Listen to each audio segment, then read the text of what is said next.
2025-26 మన రాష్ట్ర బడ్జెట్ను మీ అనుమతితో గౌరవ సభ ముందు ప్రతిపాదిస్తున్నాను. ఈ బడ్జెట్ను ప్రవేశపెట్టడం నాకు దక్కిన గౌరవంగా భావిస్తున్నాను. కానీ ఆర్థిక విధ్వంసకర పరిస్థితుల్లో బడ్జెట్ని ప్రవేశపెట్టడం అంటే ఎంతో క్లిష్టమైన అంశంగానే పరిగణిస్తున్నాం. క్లిష్టతరమని ఎందుకు అంటున్నామంటే ప్రతి శాఖలోనూ ఆర్థిక అరాచకం చేశారు గత పాలకులు. దీంతో ఆయా శాఖల్లోని లెక్కలను ఒక కొలిక్కి తీసుకురావడానికి చాలా శ్రమించాల్సి వచ్చింది. ఈ ఆర్థిక అరాచకమని మేం చెప్పడం కాదు, నీతి ఆయోగ్ తన నివేదికలో వెల్లడించింది. ఆంధ్రప్రదేశ్ రుణ సామర్థ్యాన్ని సున్నాకు చేరుకుందని, అంటే మన రాష్ట్రం ఇక అప్పు తీసుకునే వీలు లేని పరిస్థితి చేరుకుందని వెల్లడించింది. అంటే భారతదేశం మొత్తంలో అప్పు తీసుకునే శక్తి లేని ఏకైక రాష్ట్రంగా మన రాష్ట్రం మిగిలింది. ఈ పరిస్థితులలో బడ్జెట్ను ఎలా రూపొందించాలి అని తలలు పట్టుకుంటున్న స్థితిలో ముఖ్యమంత్రి గారు చెప్పిన మాటలే మార్గదర్శకంగా నిలిచే అధ్యక్ష. అణుదాడిలో విధ్వంసమైన హిరోషిమా నగరం లేచి నిలబడగా లేనిది ఆర్థిక విధ్వంసం జరిగిన ఆంధ్రప్రదేశ్ను తిరిగి నిలబెట్టలేమా అన్న మాటల స్ఫూర్తితో ఈ బడ్జెట్ రూపొందింది అధ్యక్ష. గత ఏడాది మన రాష్ట్ర ప్రజలు ఎన్డీఏ కూటమిపై విశ్వాసం ఉంచి నవశకానికి నాంది పలికారు. రాష్ట్ర ప్రజలు ఈ అపూర్వమైన తీర్పుతో ఈ రాష్ట్రాన్ని సరైన మార్గంలో నడిపించి వారి ఆకాంక్షలను నెరవేర్చాల్సిన గురుతర బాధ్యతను మా ప్రభుత్వానికి అప్పగించారు.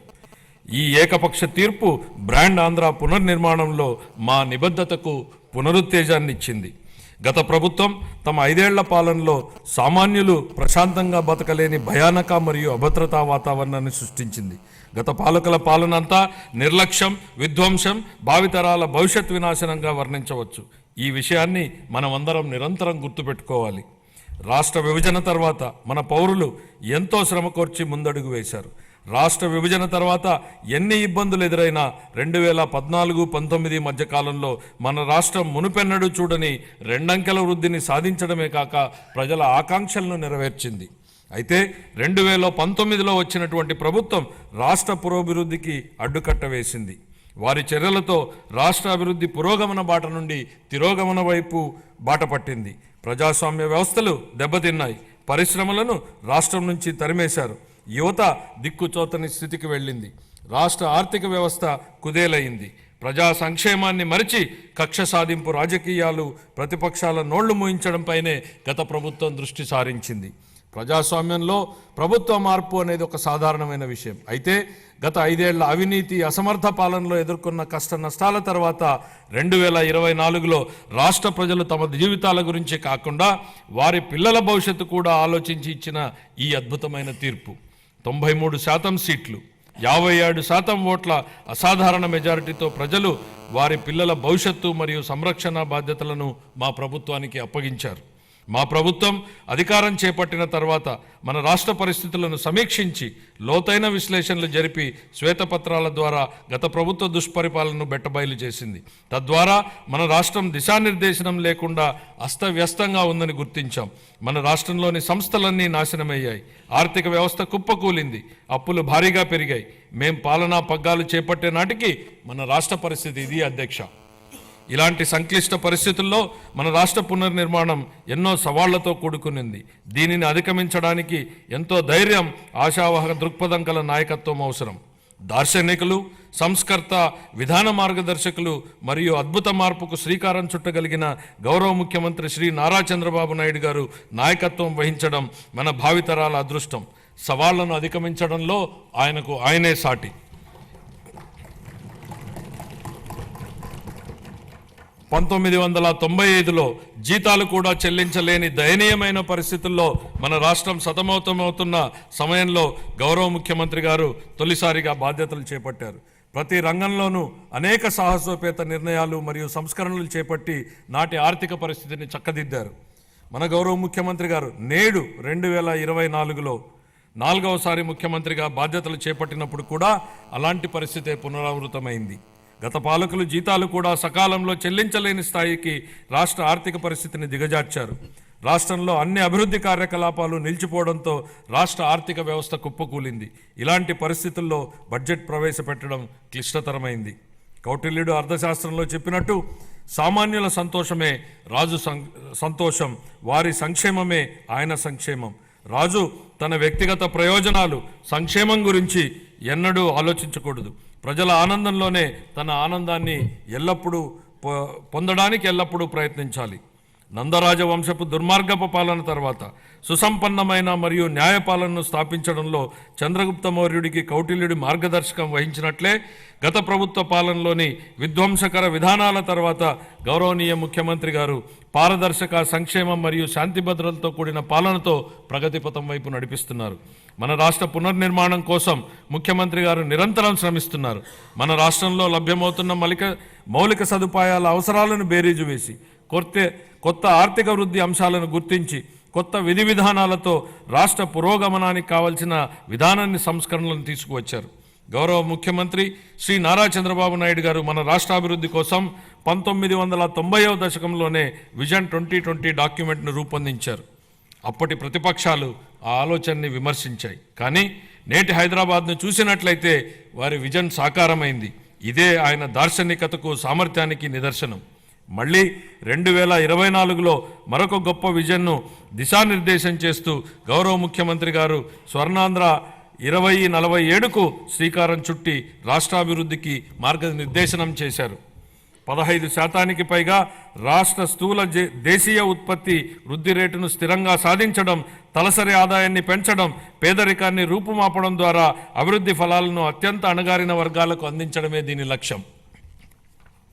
మా ప్రభుత్వం స్వర్ణాంధ్ర 2047 దిశగా పనులను మొదలుపెట్టింది. ఇందులో భాగంగా పాత విధానాల్లోని లోపాలను సరిచేస్తూ నూతన ఇసుక విధానం, ఎక్సైజ్ విధానం, ఆంధ్రప్రదేశ్ పారిశ్రామిక అభివృద్ధి విధానం లాంటి ఎన్నో విధానాలను తీసుకొచ్చింది. అప్పులు చేయడమే తప్ప అప్పులు తీర్చడాన్ని మరిచిన గత ప్రభుత్వం తప్పుడు విధానాలను సరిచేస్తున్నాం.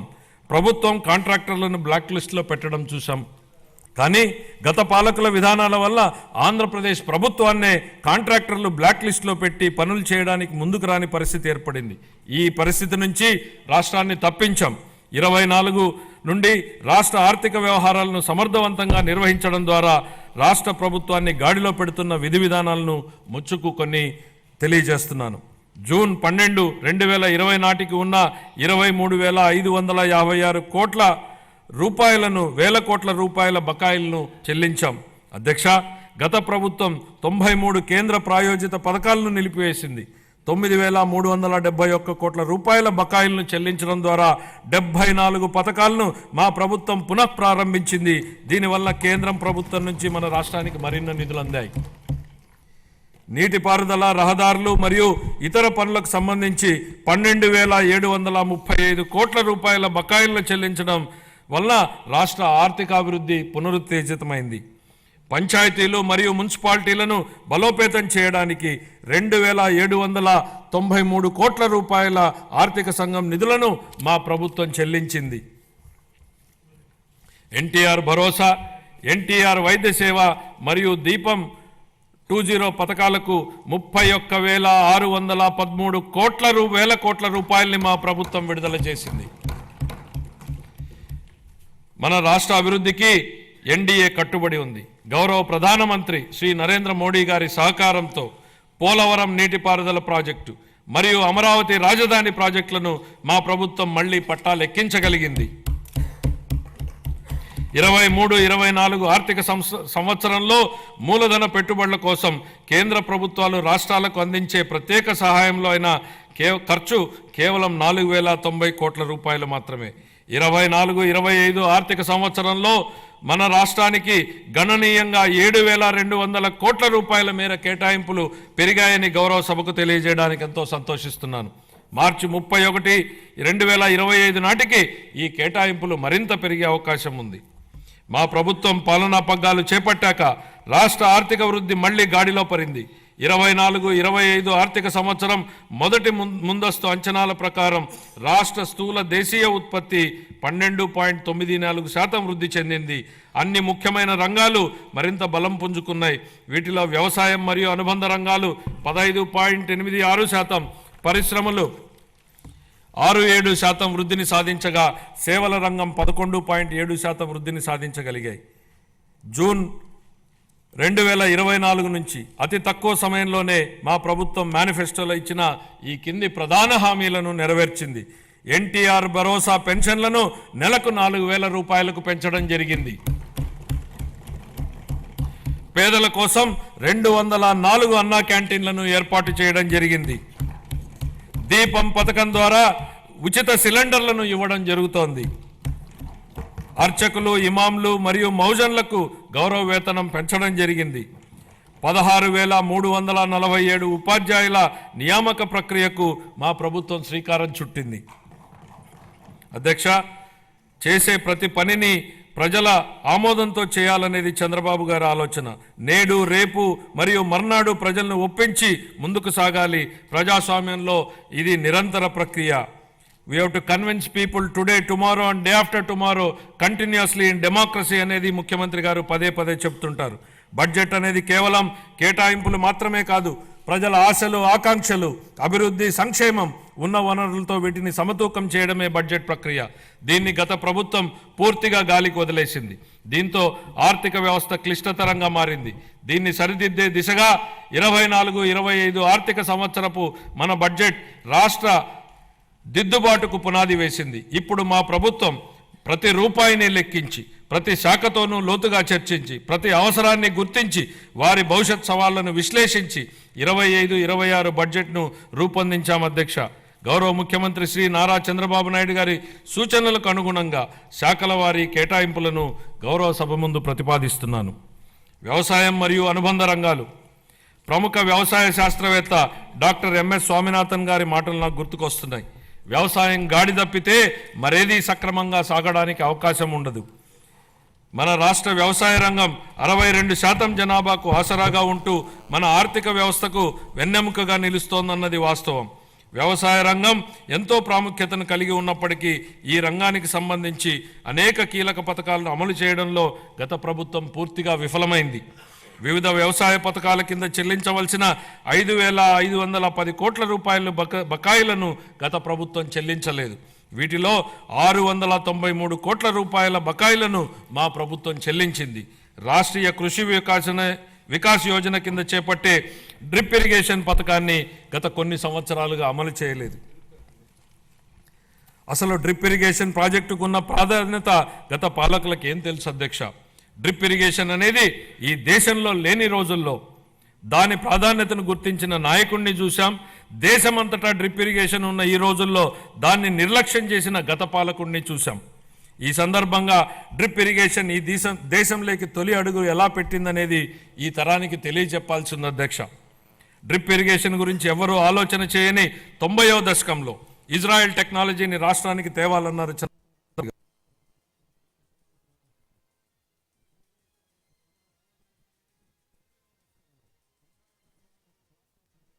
చంద్రబాబు నాయుడు గారు. అధ్యయనానికి ఇజ్రాయెల్కి వెళ్లిన కమిటీలో నేను సభ్యుడిగా ఉన్నాను అధ్యక్ష. 3 IAS అధికారులను నన్ను సభ్యుడిగా ఆ కమిటీలో నియమించారు. నాటి ఉమ్మడి రాష్ట్ర ముఖ్యమంత్రి చంద్రబాబు గారి సూచనల మేరకు దాన్ని అధ్యయనం చేసి అందించిన నివేదిక ఆధారంగా దేశంలోనే తొలిసారిగా ఉమ్మడి రాష్ట్రంలో డ్రిప్ ఇరిగేషన్ పైలట్ ప్రాజెక్టు ప్రారంభించారు. దీనిపై నాటి కాంగ్రెస్ పార్టీ అవహేళన చేసింది. ఆ తర్వాత డ్రిప్ ఇరిగేషన్ పై జాతీయ స్థాయిలో వేసిన టాస్క్ ఫోర్స్ కు ఆయనే నేతృత్వం వహించారు. ఇవాళ డ్రిప్ లేని రాష్ట్రం లేదు, డ్రిప్ లేని పొలం లేదు. What Chandrababu Naidu thinks today the nation thinks tomorrow అనడానికి ఇంతకన్నా ఏ నిదర్శనం కావాలని అడుగుతున్నా అధ్యక్ష. ఇలాంటి డ్రిప్ ఇరిగేషన్ ను గత ప్రభుత్వం పూర్తిగా నిర్లక్ష్యం చేసింది. కేంద్ర ప్రభుత్వం డ్రిప్ ఇరిగేషన్ పథకం కోసం విడుదల చేసిన 616 కోట్ల రూపాయలను దారి మళ్లించింది. మా ప్రభుత్వం ఏర్పడిన తర్వాత డ్రిప్ ఇరిగేషన్ కోసం 176 కోట్లను విడుదల చేసి అదనంగా 85,000 హెక్టార్లను డ్రిప్ ఇరిగేషన్ కింద తీసుకురావడానికి మా ప్రభుత్వం అనుమతులిచ్చింది. జీవితంలో ఒక్కసారైనా డాక్టర్, లాయర్, పోలీసు మరియు బోధకుడు అవసరమని చెప్తా ఉంటారు. కానీ రైతు ప్రతిరోజు అవసరం, 3 పూటల అవసరం. కాబట్టి అలాంటి అన్నదాతకు ప్రగాఢ కృతజ్ఞత భావంతో మేము మరో సూపర్ 6 హామీని నెరవేర్చడానికి సిద్ధమవుతున్నామని తెలియజేయడానికి ఎంతో సంతోషంగా ఉంది. ఎన్ని ఆర్థిక ఇబ్బందులున్నా అన్నదాత సుఖీభావ పథకం కింద ప్రతి రైతుకు ఏటా 20,000 రూపాయల అందించేలా కేటాయింపులు చెప్పామనడానికి గర్విస్తున్నాం అధ్యక్ష. మా ప్రభుత్వం వ్యవసాయ రంగానికి ఊతమిచ్చేందుకు రాష్ట్ర వ్యాప్తంగా 21.87 లక్షల వ్యవసాయ పంపు సెట్లకు 9 గంటల ఉచిత విద్యుత్తుని సరఫరా చేస్తోంది. చేపల వేట నిషేధ కాలంలో మత్స్యకారులకు అందించే ఆర్థిక సహాయాన్ని 10,000 రూపాయల నుండి 20,000 రూపాయలకు రెట్టింపు చేస్తామనే మేనిఫెస్టోలోని మరొక హామీని నెరవేర్చడానికి తగిన కేటాయింపులు చేశామని సంతోషంగా ప్రకటిస్తున్నాం. 25-26 ఆర్థిక సంవత్సరానికి వ్యవసాయం మరియు అనుబంధ రంగాలకు 13,487 కోట్ల రూపాయల కేటాయింపును ప్రతిపాదిస్తున్నాను. పౌర సరఫరాల శాఖ కాలే కడుపుకు పట్టెడన్నం పెట్టడమే మా సిద్ధాంతం అని చెప్పిన శ్రీ నందమూరి తారక రామారావు గారు దాన్ని నిజం చేసే దిశగా 94లో సంవత్సరంలో 2 రూపాయలకే కిలో బియ్యం పథకం ప్రవేశపెట్టారు. దేశం మొత్తం ఈ నమూనానే అనుకరించింది. మన రాష్ట్రంలో ప్రారంభమైన ఈ పథకం 3 దశాబ్దాల తర్వాత జాతీయ ఆహార భద్రతా చట్టం 2013 రూపకల్పనకు ఆధారమైంది. ప్రజా పంపిణీ వ్యవస్థ ద్వారా పేదలకు నాణ్యమైన బియ్యాన్ని మా ప్రభుత్వం సరఫరా చేస్తోంది. వచ్చే విద్యా సంవత్సరం నుండి మధ్యాహ్న భోజనం కింద ప్రభుత్వ పాఠశాలలకు మరియు సాంఘిక సంక్షేమ వసతి గృహాలకు ప్రత్యేకంగా ప్యాక్ చేయబడిన నాణ్యమైన బియ్యం సరఫరా చేయబడుతుందని గౌరవ సభకు తెలియజేస్తున్నాను. గత ప్రభుత్వం నిర్లక్ష్యం చేసిన ధాన్య సేకరణ ప్రక్రియను మా ప్రభుత్వం మెరుగుపరిచింది. వ్యవసాయ రాబడిలో వరి కొనుగోళ్లకు ఇచ్చే మద్దతు ధర ముఖ్యమైనది అని మనందరికీ తెలుసు. 2024 ఖరీఫ్ కాలానికి గాను 5.50 లక్షల మంది రైతులకు 32.7 లక్షల మెట్రిక్ టన్నుల ధాన్యం కొనుగోళ్లకు గాను మా ప్రభుత్వం 7,564 కోట్ల రూపాయలను 48 గంటల్లోనే చెల్లించడం జరిగిందని గౌరవ సభకు తెలియజేస్తున్నాను. వాస్తవానికి 90% మంది రైతులకు 24 గంటల్లోనే చెల్లింపులు జరిగాయి. గత ప్రభుత్వ హయాంలో పెండింగ్లో ఉంచిన ధాన్యం కొనుగోలు చెల్లింపులకు సంబంధించి 1,674 కోట్ల రూపాయలను మా ప్రభుత్వం చెల్లించింది. తన సోదరీమణుల వంటింటి కష్టాల నుండి గట్టెక్కించడానికి మన గౌరవ ముఖ్యమంత్రి గారు 1999 సంవత్సరంలో దీపం పథకాన్ని తెచ్చారు. ఆ పథకం సాంప్రదాయ కట్టెల పొయ్యి వాడకం నుండి ఎల్పిజి సిలిండర్ల వాడకం వైపుకు పేద మహిళలు మారడానికి దోహదం చేసింది. మహిళలు మహారాణులు అనే విశ్వాసంతో మా ప్రభుత్వం ఆ వారసత్వాన్ని నేడు కొనసాగిస్తూ దీపం 2.0 పథకాన్ని ప్రారంభించింది. ఈ పథకం కింద 90.1 లక్షల మందికి అర్హులైన లబ్ధిదారులకు సంవత్సరానికి 3 ఎల్పిజి సిలిండర్లను మా ప్రభుత్వం ఉచితంగా అందిస్తోంది. ఈ 25-26 ఆర్థిక సంవత్సరానికి గాను దీపం 2.0 పథకం కోసం 2,601 కోట్ల రూపాయల కేటాయింపును ప్రతిపాదిస్తున్నాను. ఈ ఆర్థిక సంవత్సరానికి గాను పౌర సరఫరాల శాఖకు 3,806 కోట్ల రూపాయల కేటాయింపును ప్రతిపాదిస్తున్నాను. సంక్షేమ రంగం ప్రజలకు సామాజిక సంక్షేమాన్ని అందించడమే అధికారం యొక్క ఏకైక విధి బెంజమిన్ డిస్రేలి అన్నారు. స్వర్ణాంధ్ర విజన్ 2047 లక్ష్యాలకు అనుగుణంగా మేనిఫెస్టోలో ఇచ్చిన మా హామీలను అమలు చేస్తూ బడుగు బలహీన వర్గాల సంక్షేమానికి మా ప్రభుత్వం పెద్దపీట వేస్తోంది.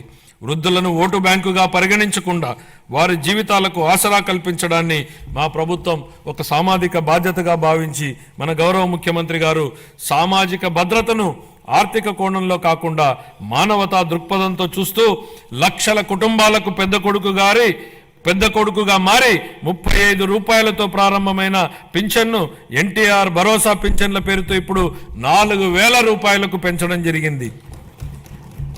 దేశంలోనే అత్యధిక సామాజిక భద్రతా పెన్షన్లు ఇస్తున్న రాష్ట్రం మన రాష్ట్రమే.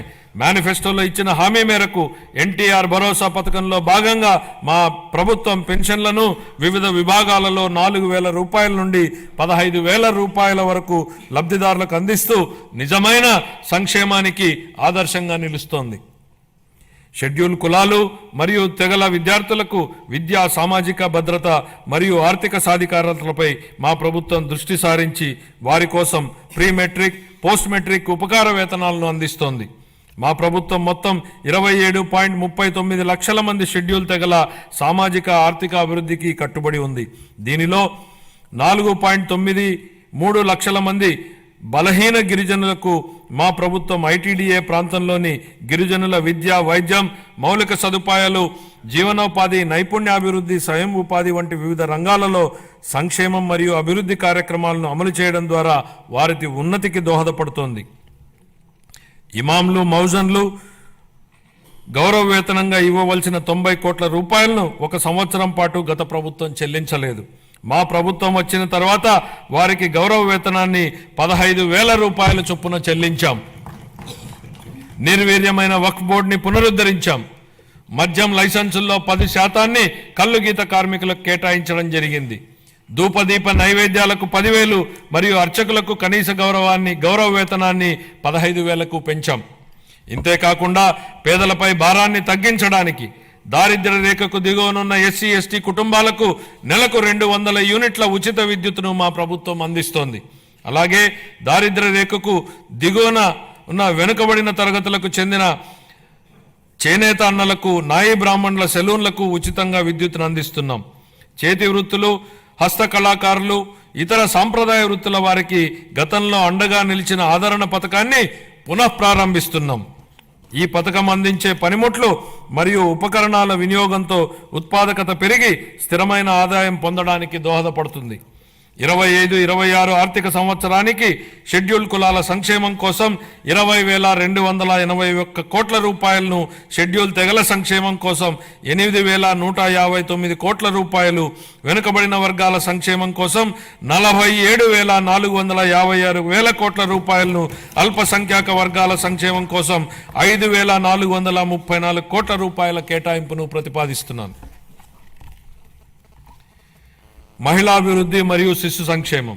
అసంబద్ధ సామాజిక కట్టుబాట్లను ధిక్కరించి భారతదేశంలో తొలి మహిళా ఉపాధ్యాయులుగా గుర్తింపు పొందిన శ్రీమతి సావిత్రిబాయి పూలే ఈ విధంగా అన్నారు: ఒక మహిళకు సాధికారత కల్పిస్తే మొత్తం సమాజాన్నే ఉద్ధరించినట్లవుతుంది. మా నాయకుడు గౌరవ ముఖ్యమంత్రి శ్రీ నారా చంద్రబాబు నాయుడు గారు ఈ సిద్ధాంతాన్ని దృఢంగా విశ్వసించి స్వయం సహాయక సంఘాల ద్వారా మహిళలకు సాధికారత కల్పించిన మొదటి వ్యక్తి.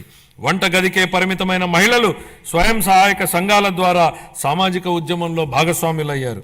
మన రాష్ట్రం స్వయం సహాయక సంఘాల ఉద్యమానికి పర్యాయపదంగా దేశానికి ఆదర్శంగా నిలిచింది. నేడు మన రాష్ట్రంలో 10 లక్షలకు పైగా స్వయం సహాయక సంఘాలు పనిచేస్తూ రాష్ట్ర ఆర్థిక కార్యకలాపాలలో ప్రముఖ పాత్ర పోషిస్తున్నాయి. స్వయం సహాయక సంఘాల ద్వారా సాధించిన ఈ సాధికారత ఎంతగా ఉందంటే రాష్ట్ర సంక్షేమ విధానాలను మరియు రాజకీయాలను ప్రభావితం చేసే శక్తిగా డ్వాక్రా వ్యవస్థ రూపొందింది.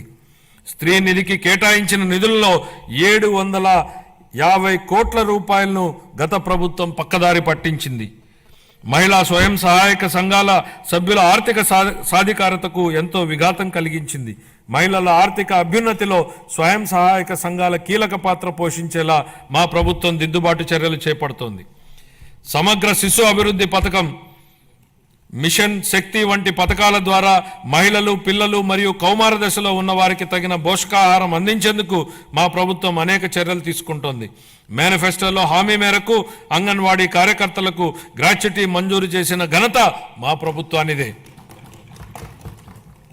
వృద్ధుల సంరక్షణ కోసం కొత్తగా 12 వృద్ధాశ్రమాలు మంజూరు చేయడం జరిగింది.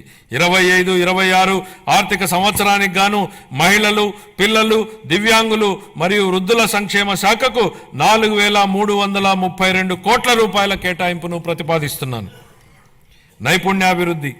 నైపుణ్యాభివృద్ధి గురించి మన గౌరవనీయ ముఖ్యమంత్రి గారి మాటల్లో జ్ఞాన ఆధారిత ఆర్థిక వ్యవస్థలో నిరంతరం నైపుణ్యాలను మెరుగుపరుచుకోవడం చాలా కీలకం. కాలానుగుణంగా మారుతున్న పరిశ్రమల యొక్క అవసరాలను తీర్చడానికి నైపుణ్యం కలిగిన మానవ వనరులు చాలా ముఖ్యం. మా ప్రభుత్వం శ్రామిక జనాభా నైపుణ్యాలను అంచనా వేసి అభివృద్ధి చెందుతున్న పరిశ్రమల అవసరాలకు అనుగుణంగా వారిని తయారు చేసే దిశగా నైపుణ్య గణన జరుపుతోంది. స్థానిక పరిశ్రమల డిమాండ్ను తీర్చడానికి నిరుద్యోగ యువతకు మరియు కళాశాల డ్రాపౌట్లకు శిక్షణ ఇచ్చేందుకు 83 పారిశ్రామిక శిక్షణ సంస్థలలో నైపుణ్య కేంద్రాలను ఏర్పాటు చేయడం జరిగింది. ప్రధానమంత్రి జన్ వికాస్ కార్యక్రమం కింద అల్పసంఖ్యాక వర్గాల వారి కోసం ప్రత్యేకంగా 4 కొత్త పారిశ్రామిక శిక్షణ సంస్థలను ఏర్పాటు చేయడానికి ఇప్పటికే ప్రతిపాదనలు చేయడం జరిగింది. 25-26 ఆర్థిక సంవత్సరానికి నైపుణ్యాభివృద్ధి మరియు శిక్షణా శాఖకు 1,228 కోట్ల రూపాయల కేటాయింపును ప్రతిపాదిస్తున్నాను. పాఠశాల విద్య. గత ప్రభుత్వ దుర్మార్గపు పాలన కాలంలో రాష్ట్ర విద్యా వ్యవస్థపై దృష్టి సారించకపోవడం, నిర్లక్ష్యం మరియు తప్పుడు విధానాల వలన మన రాష్ట్రంలోని 2.43 లక్షల మంది విద్యార్థులు బడి మానివేయడంతో వారి భవిష్యత్ ప్రమాదంలోకి నెట్టివేయబడింది. ఇలాంటి పరిస్థితుల్లో విద్యా వ్యవస్థను చక్కదిద్దే అత్యంత కఠినమైన బాధ్యతను మంత్రి నారా లోకేష్ గారు తన భుజస్కంధాల మీద వేసుకున్నారు. నేటి బాలలే రేపటి పౌరులనే భావనతో విద్యా వ్యవస్థను ప్రక్షాళన చేయడం మొదలుపెట్టారు. రిజల్ట్ ఓరియంటెడ్ ఎడ్యుకేషన్పై దృష్టి సారించి ఆర్టిఫిషియల్ ఇంటెలిజెన్స్ వంటి టెక్నాలజీ విషయాలను ప్రధాన పాఠ్యాంశాలుగా తీసుకురావడానికి ఆయన చేసిన ప్రయత్నాలతో మన పిల్లలు ప్రపంచ స్థాయిలో పోటీపడి రాణించడానికి సిద్ధమవుతున్నారు. సమాజానికి విద్య ఎంత అవసరమో చైనీయుల సామెత ద్వారా వ్యక్తీకరించబడింది. మీరు సంవత్సరానికి ప్రణాళిక వేస్తే వరి నాటండి, దశాబ్దానికి ప్రణాళిక వేస్తే చెట్లు నాటండి, జీవితకాలానికి ప్రణాళిక వేస్తే ప్రజలకు విద్య నేర్పండి. పిల్లలకు విద్య అందించడం తల్లిదండ్రులకు భారం కాకూడదని మా ప్రభుత్వం బలంగా విశ్వసిస్తోంది. ఏ కారణం చేతను ఏ బిడ్డ విద్యకు దూరం కాకూడదని విశ్వసిస్తున్నాం. ప్రతి తల్లి తన పిల్లలను పాఠశాలకు పంపేలా ప్రోత్సహించే లక్ష్యంతో మరో సూపర్ 6 హామీని అమలు పరిచే దిశగా తల్లికి వందనం పథకాన్ని ప్రారంభిస్తున్నాం. 25-26 విద్యా సంవత్సరం నుంచి ఈ పథకం కింద 15,000 రూపాయల ఆర్థిక సహాయాన్ని అందించుతున్నాం. చదువుకునే ప్రతి విద్యార్థి తల్లికి ఈ పథకాన్ని అందించడానికి కేటాయింపులు జరుపుతున్నాం. ఈ పథకం ప్రభుత్వ మరియు ప్రైవేటు పాఠశాలలో 1 నుండి 12వ తరగతి వరకు చదువుతున్న పిల్లలకు వర్తిస్తుంది. అదేవిధంగా సర్వేపల్లి రాధాకృష్ణ విద్యామిత్ర పథకం ద్వారా 35.69 లక్షల మంది విద్యార్థులకు ఉచితంగా పుస్తకాలు, యూనిఫామ్లు, డొక్కా సీతమ్మ మధ్యాహ్న బడి భోజనం పథకం ద్వారా విద్యార్థులకు పౌష్టికాహారాన్ని అందిస్తున్నాం. ఉపాధ్యాయులకు స్నేహపూర్వక వాతావరణంలో కూడిన విద్యా వ్యవస్థ కోసం గౌరవనీయ మానవ వనరుల అభివృద్ధి శాఖ మంత్రి నారా లోకేష్ గారి చొరవతో మా ప్రభుత్వం అన్ని ప్రభుత్వ పాఠశాలలకు ఉచిత విద్యుత్తును అందించాలని నిర్ణయించిందని గౌరవ సభకు ఎంతో సంతోషంగా ప్రకటిస్తున్నాను. ఇది స్థానిక సంస్థలపై ఆర్థిక భారాన్ని తగ్గించడమే కాక ఉపాధ్యాయులు మరియు విద్యార్థులకు ఒత్తిడి లేని వాతావరణాన్ని కల్పిస్తుంది. 25-26 ఆర్థిక సంవత్సరానికి పాఠశాల విద్యాశాఖకు 31,805 కోట్ల రూపాయలను కేటాయింపును ప్రతిపాదిస్తున్నాను. ఉన్నత విద్య. భవిష్యత్ సవాళ్లను విద్యార్థులకు సిద్ధం చేయడానికి మరియు అందరికీ సమాన అవకాశాలు కల్పించడం కోసం బలమైన సమ్మిళిత ఉన్నత విద్యా వ్యవస్థ నిర్మించడానికి ప్రభుత్వం అంకిత భావంతో ఉంది. ఈ కార్యక్రమం కింద మల్టీ డిసిప్లినరీ విద్య మరియు పరిశోధన విశ్వవిద్యాలయాల స్థాపన, పాలిటెక్నిక్ విద్యలో క్రెడిట్ ఆధారిత వ్యవస్థను ప్రవేశపెట్టడం, అధునాతన తరగతి గదులు, ప్రయోగశాలలు, డిజిటల్ లైబ్రరీలతో విద్యాలయాలను ఆధునీకరించడం వంటి కీలక నిర్ణయాల ద్వారా మన విద్యార్థులను అంతర్జాతీయ ప్రమాణాలకు అనుగుణంగా తయారు చేస్తున్నాం. ప్రపంచవ్యాప్తంగా ఉన్న ప్రముఖ 100 విశ్వవిద్యాలయాల్లో మన రాష్ట్ర విశ్వవిద్యాలయాలను నిలపడమే మేము లక్ష్యంగా పెట్టుకున్నాం. 25-26 ఆర్థిక సంవత్సరానికి గాను ఉన్నత విద్యాశాఖకు 2,506 కోట్ల రూపాయలను కేటాయింపును ప్రతిపాదిస్తున్నాను. ఆరోగ్య రంగం. గత ప్రభుత్వ పాలనలో ఆరోగ్య రంగం పూర్తిగా నిర్లక్ష్యానికి గురి అయిన విషయాన్ని మనం చూసాం అధ్యక్ష. సకాలంలో చెల్లింపులను చేయకపోవడంతో మందుల కొరత, సౌకర్యాల కొరత, సేవల కొరతకు కారణమైంది అధ్యక్ష. వైద్య రంగంలో దాదాపు 6,400 కోట్ల రూపాయల బకాయిలను వారసత్వంగా ఇచ్చారు అధ్యక్ష. దీనిలో 1,624 కోట్ల రూపాయలను చెల్లించి తిరిగి గాడిలో పెట్టేటువంటి ప్రయత్నాలు ప్రారంభించాం. నిర్లక్ష్యానికి గురైన వైద్యారోగ్య రంగాన్ని గాడిలో పెట్టడమే కాకుండా ఈ శాఖకు సంబంధించి ప్రజారోగ్యానికి సంబంధించి మేనిఫెస్టోలో ఇచ్చిన హామీలను అమలు చేస్తున్నాం. దీనిలో భాగంగా ఇప్పటికే ఉన్న ఎన్టీఆర్ వైద్య సేవ పథకానికి తోడుగా ప్రతి కుటుంబానికి నాణ్యమైన వైద్య సేవలు అందించేందుకు పేద మధ్యతరగతి ప్రజలకు ఆసుపత్రులకు వెళ్లిన వెంటనే ఎటువంటి ఇబ్బంది లేకుండా కార్పొరేట్ వైద్యం అందేలా పథకాన్ని రూపొందించాం.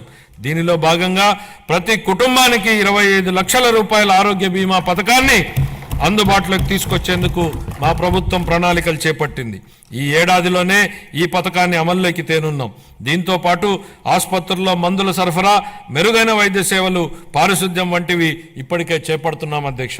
25-26 ఆర్థిక సంవత్సరానికి వైద్య ఆరోగ్య మరియు కుటుంబ సంక్షేమ శాఖకు 19,264 కోట్ల రూపాయల కేటాయింపును ప్రతిపాదిస్తున్నాను అధ్యక్ష. పంచాయతీరాజ్ మరియు గ్రామీణాభివృద్ధి. గ్రామాలు శక్తి సంపన్నమై స్వయం సమృద్ధి మరియు సాధికారతలతో తొలతూగకపోతే దేశాభివృద్ధి అసంపూర్తిగానే ఉండిపోతుంది. దీన్ దయాళ్ ఉపాధ్యాయ అన్న మాటలు అధ్యక్ష. గ్రామీణ ప్రాంతాల అవసరాలను తీర్చాల్సిన గురుతర బాధ్యతను గత ప్రభుత్వం విస్మరించింది. రహదారులు, తాగునీటి వంటి కనీస అవసరాలను పొందడం ప్రజల హక్కు అయినప్పటికీ గత ప్రభుత్వం వీటిపై దృష్టి పెట్టలేదు. స్థానిక సంస్థల నిధులను పక్కదారి పట్టించడం వల్ల మన రాష్ట్ర గ్రామీణ ఆర్థిక వ్యవస్థలపై ఇది ప్రభావం చూపి గ్రామ పంచాయతీల హోదాను దిగజార్చింది. గౌరవనీయ ఉప ముఖ్యమంత్రి శ్రీ పవన్ కళ్యాణ్ గారి మార్గదర్శకంలో ప్రజల జీవన ప్రమాణాలు మెరుగుపరచాలనే లక్ష్యంతో మా ప్రభుత్వం గ్రామీణాభివృద్ధిలో ముందడుగు వేస్తోంది. ప్రజల చురుకైన భాగస్వామ్యంతో మా ప్రభుత్వం సమగ్ర గ్రామ పంచాయతీ అభివృద్ధి ప్రణాళికలను రూపొందించి గ్రామాలలో సిమెంట్ రోడ్లు, తార్ రోడ్లు, పశువుల పాకలు తదితర 30,000 పనులకు మంజూరు చేయడం జరిగింది. 4,300 కిలోమీటర్ల మేరకు మంజూరైన సీసీ రోడ్లలో ఇప్పటికే 3,000 కిలోమీటర్ల రోడ్లు పూర్తయ్యాయి. మరో 1,300 కిలోమీటర్ల మేర రోడ్లు తుది నిర్మాణ దశలో ఉన్నాయి. వీటి ఫలితంగా గ్రామీణ ప్రాంతాలలో పరిశుభ్రమైన వాతావరణం ఏర్పడి ఆర్థిక కార్యకలాపాలు, ఉపాధి కల్పన జరిగింది. గత ప్రభుత్వం 5 ఏళ్లుగా స్మార్ట్ ఎల్ఈడి వీధి దీపాల పథకాన్ని పూర్తిగా నిర్లక్ష్యం చేసింది. 150 కోట్ల రూపాయల మేరకు బకాయిలను చెల్లించడం ద్వారా మా ప్రభుత్వాన్ని ఈ కార్యక్రమాన్ని పునరుద్ధరించింది. కేంద్ర ప్రభుత్వం జల్ జీవన్ మిషన్ను ఆగస్టు 15, 2019లో ప్రారంభించినప్పటి నుండి 2024-25 వరకు 13,499 కోట్ల రూపాయలను కేంద్ర ప్రభుత్వం కేటాయించినప్పటికీ గత ప్రభుత్వం మన రాష్ట్రాన్ని సకాలంలో విడుదల చేయకపోవడం వలన కేవలం 2,255 కోట్ల రూపాయలను మాత్రమే వినియోగించుకోగలిగింది. ఛత్తీస్గఢ్, జార్ఖండ్, గుజరాత్, ఒడిశా వంటి రాష్ట్రాలు 23-24 సంవత్సరానికి కేంద్రం నుంచి మనకంటే తక్కువ కేటాయింపులు పొందినప్పటికీ మన రాష్ట్రం కంటే ఎక్కువ నిధులను వినియోగించుకున్నాయి. మా ప్రభుత్వం ఈ పథకాన్ని పునరుద్ధరించడానికి చొరవ తీసుకుంది. మా ప్రభుత్వ అభ్యర్థన మేరకు ఈ పథకం గడువును 2028 వరకు పొడిగించిన కేంద్ర ప్రభుత్వానికి ఈ గౌరవ సభ ద్వారా ధన్యవాదాలు తెలియజేస్తున్నాను. దీనిలో భాగంగా సుస్థిర ఉపరితల నీటి రిజర్వాయర్ల నుండి 95.44 లక్షల గ్రామీణ గృహాలకు నీరు అందించాలని మా ప్రభుత్వం లక్ష్యంగా పెట్టుకుంది. మహాత్మా గాంధీ జాతీయ గ్రామీణ ఉపాధి హామీ పథకం కింద 45.3 లక్షల కుటుంబాలకు చెందిన 72 లక్షల మందికి ఉపాధి కల్పించడం జరిగింది. మా ప్రభుత్వం రైతులకు మేలు చేకూరేలా పొలాలకు అనుసంధాన రహదారులు వేస్తోంది. అన్ని గ్రామాలలో స్వచ్ఛ భారత్ మిషన్ కింద ఘన మరియు ద్రవ వ్యర్థాల నిర్వహణ కార్యకలాపాలను చేపట్టడం వలన అవి పరిశుభ్రమైన మరియు ఆదర్శ గ్రామాలుగా మార్పు చెందనున్నాయి. గ్రామీణ ప్రాంతాల్లో మౌలిక వసతులు, రోడ్ల నిర్మాణం విషయంలో గత ప్రభుత్వాల నిర్లక్ష్యాల వలన భయంకరమైన భరింపశక్యంగాని వారసత్వం మా ప్రభుత్వానికి వచ్చింది అధ్యక్ష. పల్లెల్లో ఎక్కడ చూసినా గుంతలమైన రోడ్లే కనిపించాయి. వంతెనలు లేక కనెక్టివిటీ లేని గ్రామాలకు అనుసంధానం ఏర్పడుతున్న ఈ రోజుల్లో రోడ్లు సరిగా లేక గ్రామాలకు అనుసంధానం లేని పరిస్థితి గత ప్రభుత్వంలో ఏర్పడింది. ప్రధానమంత్రి గ్రామీణ సడక్ యోజన, ఆంధ్రప్రదేశ్ గ్రామీణ రహదారుల అనుసంధాన మరియు ప్రాజెక్టు మరియు జాతీయ వ్యవసాయ మరియు గ్రామీణాభివృద్ధి బ్యాంకు నిధుల కింద ఈ రోడ్లను అభివృద్ధి చేసే ప్రయత్నాలను ప్రారంభించాం. అన్ని వాతావరణ పరిస్థితులను తట్టుకోగలిగే రహదారులను నిర్మించి అనుసంధానతను కల్పించే దిశగా PM జన్మన్ పథకం మన రాష్ట్రంలో అమలు చేయబడుతోంది. 2025-26 ఆర్థిక సంవత్సరానికి గాను పంచాయతీరాజ్ మరియు గ్రామీణాభివృద్ధి శాఖకు 18,847 కోట్ల రూపాయల కేటాయింపును ప్రతిపాదిస్తున్నారు. పట్టణాభివృద్ధి. వేగంగా పెరుగుతున్న జనాభా దృష్ట్యా సమర్థవంతమైన పట్టణ ప్రణాళికను రూపొందించడం చాలా ముఖ్యం. పెరుగుతున్న పట్టణీకరణ అవసరాలను తీర్చడానికి అనుగుణంగా అభివృద్ధి చెందుతున్న నగరాలు మౌలిక సదుపాయాలను కలిగి ఉండాలి. రాష్ట్రాన్ని సర్వనాశనం చేసేలా ప్రణాళికాబద్ధంగా వికేంద్రీకరణ మంత్రాన్ని జపించిన గత ప్రభుత్వం బిల్లుల చెల్లింపుల విషయానికి వచ్చేటప్పటికి మాత్రం కేంద్రీకృత విధానాన్ని అమలు చేసింది. ఉదాహరణకు మున్సిపాలిటీలలో చేసే చెల్లింపులను గత ప్రభుత్వం కేంద్రీకృతం చేసింది అధ్యక్ష. దీని ద్వారా స్థానిక స్వపరిపాలన స్ఫూర్తికి గత ప్రభుత్వం పాతరేసింది. మారుమూల మున్సిపాలిటీలో ఓ చిన్న మురుగునీటి కాలువ నిర్మాణానికి సంబంధించిన బిల్లులు సైతం రాష్ట్ర సచివాలయంలోని ఆర్థిక శాఖ కార్యదర్శి చెల్లింపులు జరిపే విధానాన్ని అమలు చేసింది.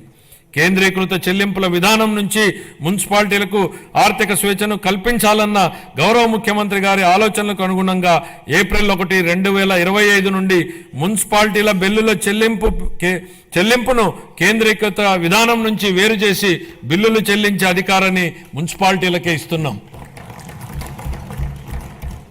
స్థానిక సంస్థలకు ఆర్థిక స్వేచ్ఛను కల్పించడం, వాటి పనితీరు మెరుగుపరచడానికి ఇదొక విప్లవాత్మక నిర్ణయం. ప్రజా రాజధాని అమరావతి. అసంబద్ధ రాష్ట్ర విభజన కారణంగా రాజధానిని కోల్పోయిన మన రాష్ట్రానికి అమరావతిని ప్రజా రాజధానిగా ఏర్పాటు చేసుకున్నాం. దీనికి ఆనాడు ఆమోదం తెలిపి అధికారంలోనికి రాగానే మాట మార్చారు. మాట మార్చడమే కాకుండా అమరావతి విధ్వంసానికి నడం బిగించారు. నాటి ప్రభుత్వ అరాచక విధానాలపై అమరావతి రైతులు పోరుబాటును ఎంచుకోవడం, తమని తాను కాపాడుకుంటూ ఈ రాష్ట్ర రాజధానిని కూడా కాపాడుకునేలా అమరావతి రైతులు చేసిన పోరాటాన్ని ఈ సందర్భంగా గుర్తు చేస్తున్నా అధ్యక్ష. తిరిగి రాష్ట్ర ప్రజల ఆకాంక్షలకు అనుగుణంగా రాజధాని పనులను పెద్ద ఎత్తున చేపట్టేందుకు సిద్ధంగా ఉన్నామని చెప్పడానికి సంతోషిస్తున్నాను అధ్యక్ష. రాజధాని అనేది ఓ ప్రాంతం కోసం కాదు, రాష్ట్ర అభివృద్ధి కోసం దోహదం చేసే గ్రోత్ ఇంజన్గా అమరావతిని తీర్చిదిద్దాలనేదే మా ప్రభుత్వ లక్ష్యం. మహారాష్ట్ర అభివృద్ధికి ముంబై ఎంత కీలకమో, తెలంగాణ అభివృద్ధికి హైదరాబాద్ ఎంత ముఖ్యమో, మన రాష్ట్ర ఆర్థిక వ్యవస్థను ముందుకు తీసుకెళ్లడానికి అమరావతి నిర్మాణం కూడా అంతే అవసరం. గౌరవనీయ ప్రధానమంత్రి శ్రీ నరేంద్ర మోడీ గారి సహకారంతో ప్రపంచ స్థాయి మౌలిక సదుపాయాలు, పెట్టుబడులు మరియు ఉపాధి అవకాశాలను కల్పించడం ద్వారా అమరావతిని ముంబై మరియు హైదరాబాద్లతో సరితూగే ఆర్థిక శక్తిగా అభివృద్ధి చేయడానికి మా ప్రభుత్వం కృషి చేస్తోంది.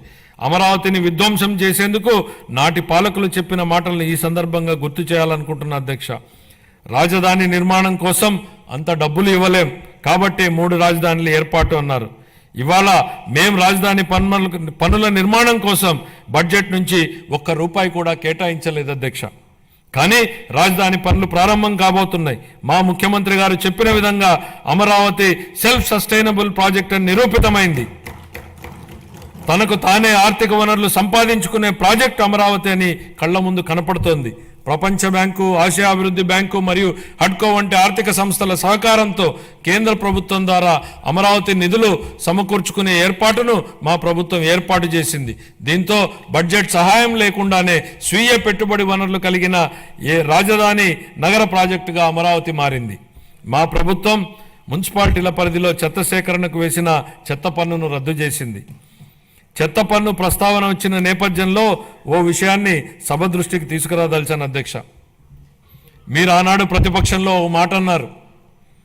చెత్త మీద వేసిన చెత్త పన్నును ప్రస్తావిస్తూ నాటి పాలకుల మీద మీరు చేసిన వ్యాఖ్యలు పెను ప్రకంపనలు సృష్టించాయి. అది అక్షరాల నిజమని ప్రజలు తమ జూన్ 24 తీర్పు ద్వారా స్పష్టం చేశారు అధ్యక్ష. గత పాలకులు రాష్ట్రానికి అప్పులనే కాదు, చెత్తను కూడా మనకు వారసత్వంగా వదిలేసి వెళ్లారు. రాష్ట్రంలో 83 లక్షల మెట్రిక్ టన్నుల చెత్తను ఎత్తకుండా వదిలి వెళ్లిపోయింది గత ప్రభుత్వం. కూటమి ప్రభుత్వం చెత్త పన్నుని రద్దు చేయడమే కాకుండా మళ్లీ స్వచ్ఛాంధ్ర దిశగా పనిచేస్తోంది అధ్యక్ష. పట్టణ పేదలకు రాయితీపై ఆహారాన్ని అందించే 204 అన్నా క్యాంటీన్లను ఇప్పటికే ప్రారంభించడం జరిగింది. 25-26 ఆర్థిక సంవత్సరానికి పురపాలక మరియు పట్టణాభివృద్ధి శాఖకు 13,862 వేల కోట్ల రూపాయలను కేటాయింపును ప్రతిపాదిస్తున్నాను అధ్యక్ష. గృహ నిర్మాణ పథకాల కింద 4,737 కోట్ల రూపాయలను గత ప్రభుత్వం చెల్లించకపోవడం వల్ల 4 లక్షల మంది లబ్ధిదారులు నష్టపోయారు. గృహ నిర్మాణానికి షెడ్యూల్డ్ కులాల వారికి అదనంగా 50,000 రూపాయలు మరియు షెడ్యూల్ తెగల వారికి అదనంగా 75,000 రూపాయలు ఆర్థిక సహాయం అందించాలని మా ప్రభుత్వం నిర్ణయించింది. మేనిఫెస్టోలో ఇచ్చిన హామీల మేరకు మా ప్రభుత్వం గత 7 నెలల్లో అసంపూర్తిగా ఉన్న 1,15,000 బలహీన వర్గాలకు చెందిన వారి ఇళ్లను పూర్తి చేయడం జరిగింది. ప్రస్తుతం కొనసాగుతున్న ప్రధానమంత్రి ఆవాస్ యోజన పథకాల కింద 26 మార్చి నాటికి 7 లక్షలకు పైగా ఇళ్లను పూర్తి చేయాలని మా ప్రభుత్వం ప్రతిపాదిస్తోంది. అలాగే జూన్ 25 నాటికి 2 లక్షల ఇళ్లను ఆంధ్రప్రదేశ్ టౌన్షిప్ మరియు ఇన్ఫ్రాస్ట్రక్చర్ కార్పొరేషన్ ఏపీ డిడ్కో ద్వారా అందించనున్నాం. 25-26 ఆర్థిక సంవత్సరానికి గాను గృహ నిర్మాణ శాఖకు 6,318 కోట్ల రూపాయల కేటాయింపును ప్రతిపాదిస్తున్నాను. జలవనరులు కరువు రహిత ఆంధ్రప్రదేశ్ దిశగా ఈ భూమిపై ఏదైనా అద్భుతం ఉందంటే అది నీరే అన్న లోరెన్ ఐస్లీ అమెరికన్ ఆంథ్రోపాలజిస్ట్ మాటలు గుర్తు చేసుకుంటున్నాం అధ్యక్ష. ఈ మాట నీటి ప్రాధాన్యతను వివరిస్తుంది అధ్యక్ష. సాగునీటి రంగాన్ని గత ప్రభుత్వం పూర్తిగా నిర్లక్ష్యం చేసింది. ఈ రంగాన్ని విధ్వంసం చేసింది. నీటి కోసం ఎదురు చూసే రాయలసీమ ఉత్తరాంధ్ర రైతులను నట్టేట ముంచింది. జీవనాడి లాంటి పోలవరం ప్రాజెక్టు మొదలుకుని పల్లెల్లో పిల్ల కాలువల నిర్వహణను కూడా సరిగ్గా పట్టించుకోకుండా వదిలేసింది. నిర్లక్ష్యం వల్ల గత ప్రభుత్వం హయాంలో కొట్టుకుపోయిన డ్యాంలని చూశాం.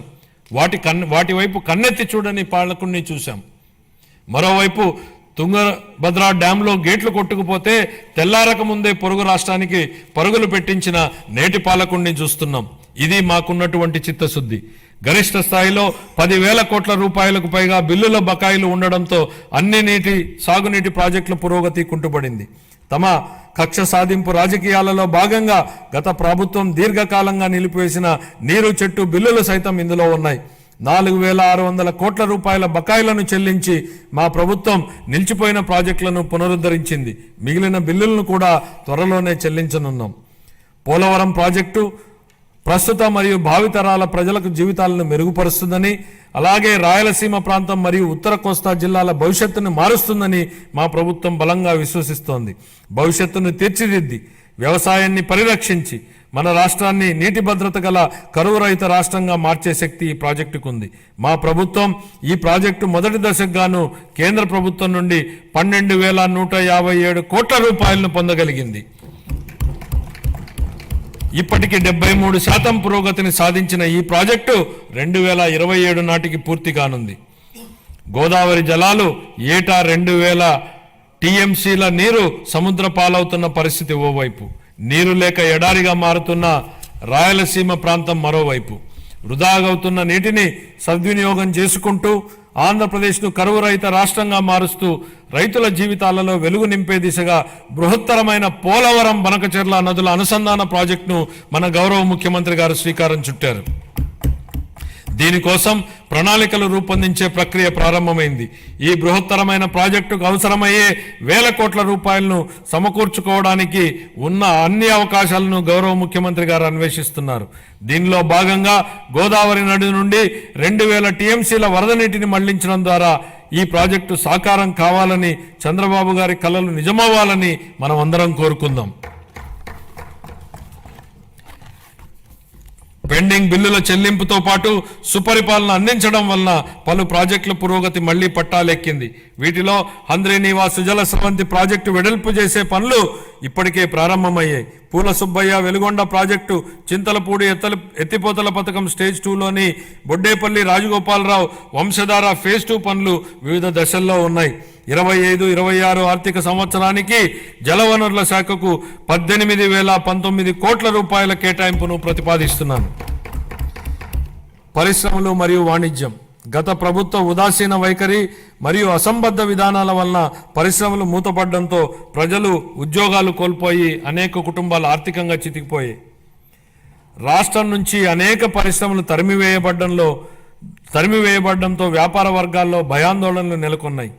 స్కూళ్లలో డ్రాప్అవుట్స్ గురించి మనం వింటూ ఉంటాం అధ్యక్ష. కానీ గత ప్రభుత్వంలో స్కూళ్లలో విద్యార్థులు డ్రాప్అవుట్ సహజంగానే పెరిగాయి. ఇవే కాకుండా పరిశ్రమలు డ్రాప్అవుట్ అయ్యాయి.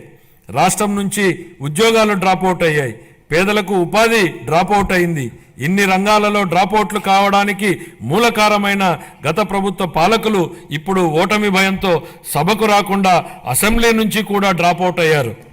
వాళ్ళు ప్రజా జీవితం నుంచి శాశ్వతంగా డ్రాప్ అయ్యే రోజులు అతి త్వరలోనే ఉన్నాయి అధ్యక్ష. అనేక పరిశ్రమలు, ఎంఎస్ఎంఈలు, ఎస్సీ మరియు ఎస్టీ వర్గాలకు చెందిన వ్యాపారవేత్తలకు ప్రోత్సాహాల కోసం ఇవ్వాల్సిన 11,000 కోట్ల రూపాయల పైగా బకాయిలను గత ప్రభుత్వం నిలిపేసింది. వీటిలో 377.73 కోట్ల రూపాయల బకాయిలను మా ప్రభుత్వం ఇప్పటికే చెల్లించింది. ఒకప్పుడు వ్యాపారాన్ని ఈజ్ ఆఫ్ డూయింగ్ బిజినెస్ గురించి మాట్లాడుకున్నాం. ఇప్పుడు మన గౌరవ ముఖ్యమంత్రి గారు స్పీడ్ ఆఫ్ డూయింగ్ బిజినెస్ పై దృష్టి సారించారు.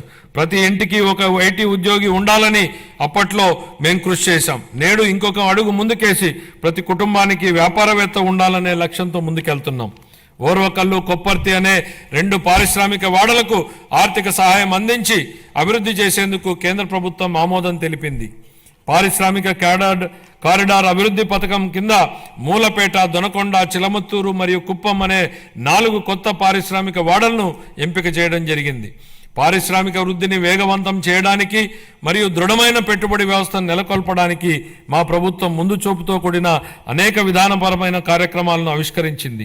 4 లక్షల మందికి ఉద్యోగ అవకాశాలు కల్పించే దిశగా ప్రధాన పెట్టుబడిదారులైన NTPC, green energy limited, Arcelor Mittal steel company, NHPC, BPCL, Reliance industries, LG electronics, TCS, Tata power, Greenko group, Hero future energies, Ecoren ఎనర్జీల నుండి మా ప్రభుత్వం 6.3 లక్షల కోట్ల రూపాయల పెట్టుబడి హామీలను సాధించగలిగింది. ఈ సందర్భంగా పెట్టుబడుల సాధనలో శ్రీ నారా లోకేష్ గారి గురించి ప్రత్యేకంగా చెప్పాలి అధ్యక్ష. ఆర్సిలర్ మిట్టల్ స్టీల్ కంపెనీ రాష్ట్రానికి వచ్చేలా చేయడంలో ఆయనదే కీలక పాత్ర. అలాగే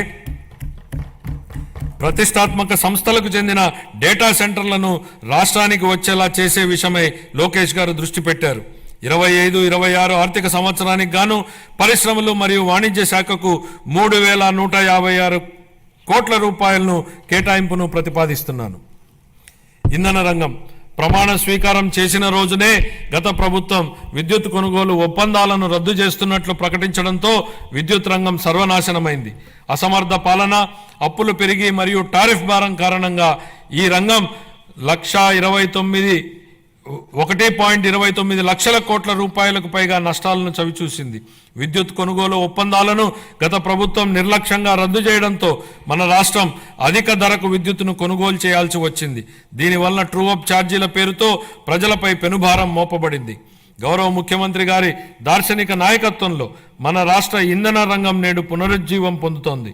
గ్రీన్ హైడ్రోజన్ ఉత్పత్తిలో 2030 నాటికి భారతదేశం యొక్క మొత్తం ఉత్పత్తిలో 1/3 సాధించాలనే ధ్యేయంతో రాష్ట్రాన్ని గ్రీన్ హైడ్రోజన్ హబ్గా మార్చడమే మా ప్రభుత్వ లక్ష్యం. Andhra Pradesh integrated clean energy policy 24 పునరుత్పాదక ఇంధన తయారీ జోన్ల ఏర్పాటు చేయడం ద్వారా ఇంధన రంగంలో పెట్టుబడులను ఆకర్షించి 7.5 లక్షల మందికి ప్రత్యక్ష మరియు పరోక్ష ఉపాధి అవకాశాలను కల్పించే ప్రయత్నాలు జరుగుతున్నాయి. 25-26 ఆర్థిక సంవత్సరానికి గాను ఇంధన శాఖకు 13,600 కోట్ల రూపాయల కేటాయింపును ప్రతిపాదిస్తున్నాను. రవాణా మరియు రహదారి భవనాల శాఖ గత పాలకుల నిర్లక్ష్యం వలన మరియు నిర్వహణ లోపం వలన రాష్ట్ర రహదారులు అధ్వానంగా తయారవడంతో పాటు ఉన్న మౌలిక సదుపాయాల పురోగతి కూడా కొన్ని సంవత్సరాలు వెనుకకు మరలింది. రహదారుల పునరుద్ధరణకు చేపట్టినటువంటి పాట్ హోల్ ఫ్రీ ఆంధ్ర గణనీయమైన పురోగతిని సాధించింది. మరమ్మతులు చేపట్టిన 20,059 కిలోమీటర్లలో 17,605 కిలోమీటర్ల మేర రహదారి పనులు కేవలం 3 నెలల వ్యవధిలో పూర్తి చేయడం జరిగింది. అదనంగా జిల్లా ప్రధాన కేంద్రాల నుండి మండల ప్రధాన కేంద్రాల వరకు మరియు వాటిని ఆనుకుని ఉన్న మండల ప్రధాన కేంద్రాల మధ్య 2 వరుసల రహదారి అనుసంధాన పనులు చేపడుతున్నాం. వీటిలో భాగంగా ఆంధ్రప్రదేశ్ మండల అనుసంధాన మరియు గ్రామ అనుసంధాన మెరుగుదల ప్రాజెక్టు మరియు ఆంధ్రప్రదేశ్ రహదారులు మరియు వంతెనల పునర్నిర్మాణ ప్రాజెక్టుల కింద 2,522 కిలోమీటర్ల రహదారి విస్తరణ పనులు మరియు 464 వంతెన నిర్మాణ పునర్నిర్మాణ పనులు ఉన్నాయి. 25-26 ఆర్థిక సంవత్సరానికి రవాణా, రహదారులు మరియు భవనాల శాఖకు 8,785 కోట్ల రూపాయలను కేటాయింపును ప్రతిపాదిస్తున్నాం. పర్యాటక మరియు క్రీడలు మరియు సంస్కృతి ఆంధ్రప్రదేశ్ పర్యాటక విధానం 24-29 ద్వారా మా ప్రభుత్వం పర్యాటక రంగానికి పరిశ్రమ హోదాను కల్పించడం జరిగింది. అత్యంత పర్యావరణ ప్రమాణాలతో కూడిన ప్రతిష్టాత్మక బ్లూ ఫ్లాగ్ సర్టిఫికేషన్ను ఋషికొండ బీచ్ నిలుపుకుంది. దీనికి తోడు అఖండ గోదావరి, గండికోట వంటి ఐకానిక్ పర్యటన ప్రాజెక్టులు పర్యాటకానికి అగ్రశ్రేణి గమ్యస్థానంగా రాష్ట్రం యొక్క ఖ్యాతిని ఇనుమడింపజేస్తున్నాయి. ఆంధ్రప్రదేశ్ క్రీడా విధానం 24-29 ద్వారా మెరుగైన క్రీడా సంస్కృతిని పెంపొందించడానికి మరియు క్రీడా నైపుణ్యాలను ప్రోత్సహించడానికి మా ప్రభుత్వం కట్టుబడి ఉంది. క్షేత్రస్థాయి క్రీడాకారులను ప్రోత్సహించి వారి క్రీడా శిక్షణను మెరుగుపరచడం ద్వారా మన రాష్ట్రాన్ని క్రీడా ప్రతిభకు ప్రముఖ కేంద్రంగా నిలబెట్టడమే ఈ క్రీడా విధానం యొక్క ముఖ్య ఉద్దేశం. 25-26 ఆర్థిక సంవత్సరానికి యువజన, పర్యాటక మరియు సాంస్కృతిక శాఖకు 469 కోట్ల రూపాయల కేటాయింపును ప్రతిపాదిస్తున్నాను. గృహ మంత్రిత్వ శాఖ గత ప్రభుత్వం అనుసరించే విధానాల వలన పోలీసు బలగాల స్థైర్యంపై దెబ్బతీశాయి, వారి సామర్థ్యాన్ని కుంగదీశాయి. దీని ఫలితంగా రాష్ట్రంలో అరాచకం రాజ్యం చేసింది. మాదక ద్రవ్యాలు అడ్డు అదుపు లేకుండా తాండవించాయి. పోలీసు బలగాల ఆత్మస్థైర్యాన్ని పెంపొందించడం కోసం 920 కోట్ల రూపాయల మేర పేరుకుపోయిన బకాయిల నుండి 250 కోట్ల రూపాయల బకాయిలను ఇటీవలే చెల్లించాం. గత ప్రభుత్వం 2 ఏళ్లుగా నిలిపేసిన గ్రూప్ పర్సనల్ యాక్సిడెంట్ ఇన్సూరెన్స్ పాలసీని మా ప్రభుత్వం పునరుద్ధరించడం జరిగింది. పోలీస్ దళం ఆధునీకరణ పథకం కింద 61.20 కోట్లని విడుదల చేశాం. శాంతి భద్రతలను బలోపేతం చేయడానికి మరియు ఉపాధి కల్పించడానికి 6,100 మంది పోలీసు కానిస్టేబుళ్ల నియామ ప్రక్రియ జరుగుతోంది. గంజాయి, ఇతర మాదక ద్రవ్యాల సాగు మరియు వీటి అక్రమ రవాణాను నిరోధించడానికి elite anti narcotic group of law enforcement ఈ పోలీస్ స్టేషన్ పోలీసు శాఖను మరింత చురుగ్గా తీర్చిదిద్దేందుకు వాహనాల కొనుగోలుకు మా ప్రభుత్వం కృషి చేస్తోంది.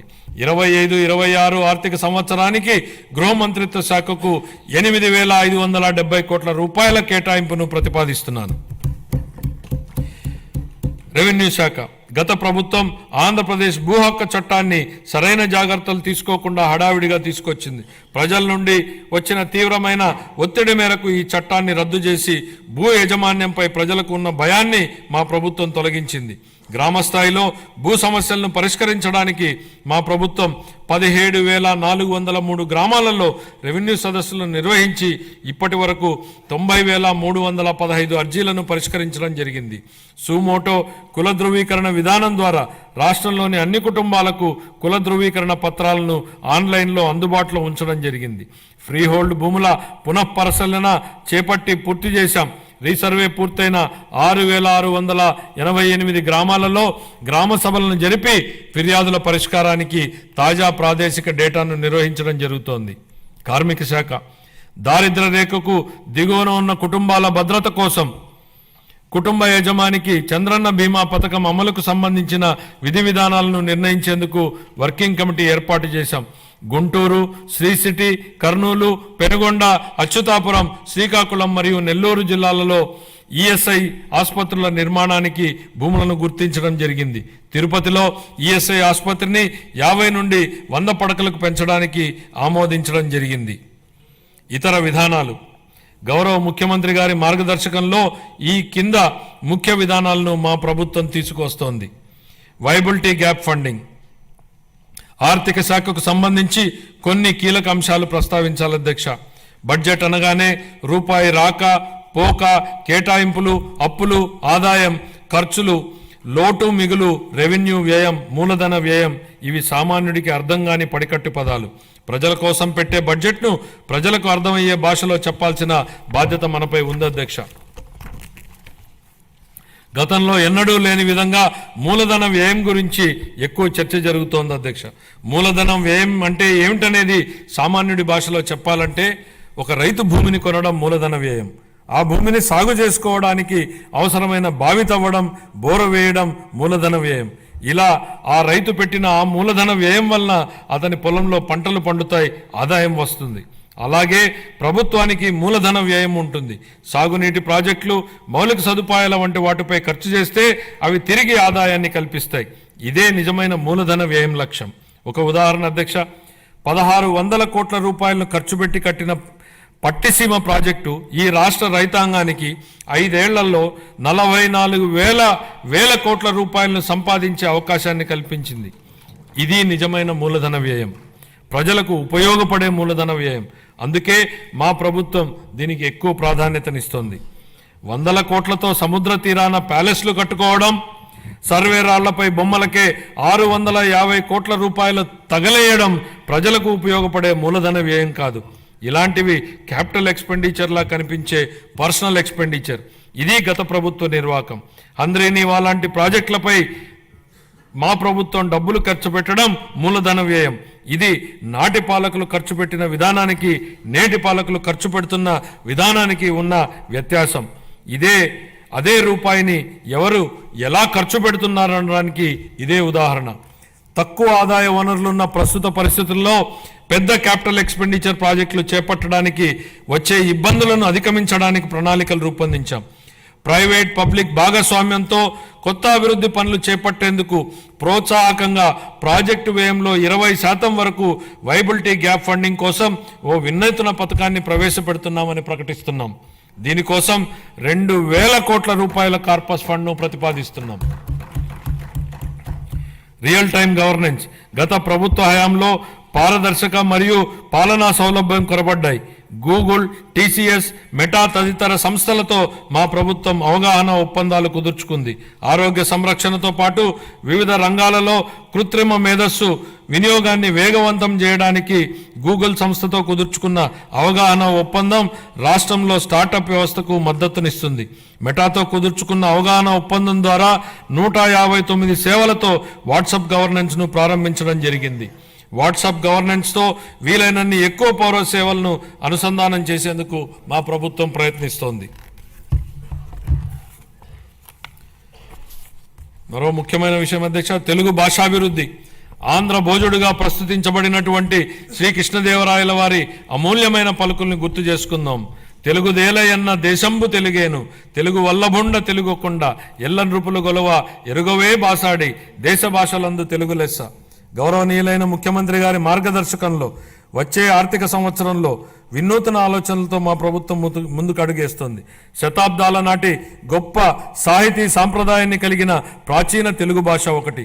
భారతీయ సంస్కృతి, సాహిత్యం మరియు కళలకు తమ రచనల ద్వారా పలువురు తెలుగు కవులు, రచయితలు మరియు పండితులు చేసిన సేవ ఎలాంటిది. మన రాష్ట్ర సంస్కృతి వారసత్వాన్ని కాపాడటంలో మరియు ప్రచారం చేయడంలో తెలుగు భాషకున్న ప్రాముఖ్యతను మా ప్రభుత్వం గుర్తించింది. తెలుగు భాష అభివృద్ధి మరియు ప్రచారం కోసం 10 కోట్ల రూపాయల కేటాయింపును ప్రతిపాదిస్తున్నాను. నవోదయం. అక్రమ మద్యం ఉత్పత్తిని నిర్మూలించడం కోసం 2016 సంవత్సరంలో అమలుపరచబడినటువంటి నవోదయం కార్యక్రమం విజయవంతమైంది. నేడు రాష్ట్రాన్ని అక్రమ మద్యం, మాదక ద్రవ్యాలు మరియు గంజాయి రహిత రాష్ట్రంగా మార్చాలనే ధ్యేయంతో మా ప్రభుత్వం నవోదయం 2.0 కార్యక్రమాన్ని ప్రారంభించింది. ఆల్కహాల్ డీ అడిక్షన్ కోసం పనిచేస్తున్న ప్రసిద్ధ సంస్థలతో కలిసి మా ప్రభుత్వం వ్యసనాల బారి నుండి ప్రజలను, ముఖ్యంగా యువతను రక్షించడానికి అవగాహన కార్యక్రమాలను విస్తృతంగా చేపట్టనుంది. ఈ కార్యక్రమానికి 10 కోట్ల రూపాయల కేటాయింపును ప్రతిపాదిస్తున్నాం. రతన్ టాటా ఇన్నోవేషన్ హబ్ను మా ప్రభుత్వం అమరావతిలో ఏర్పాటు చేయనుంది. దీని ద్వారా నూతన ఆవిష్కరణలను ప్రోత్సహించడం, పారిశ్రామిక వ్యవస్థలను ఏర్పాటు చేయడం మరియు స్టార్టప్లకు మార్గదర్శనం వహించడం జరుగుతుంది.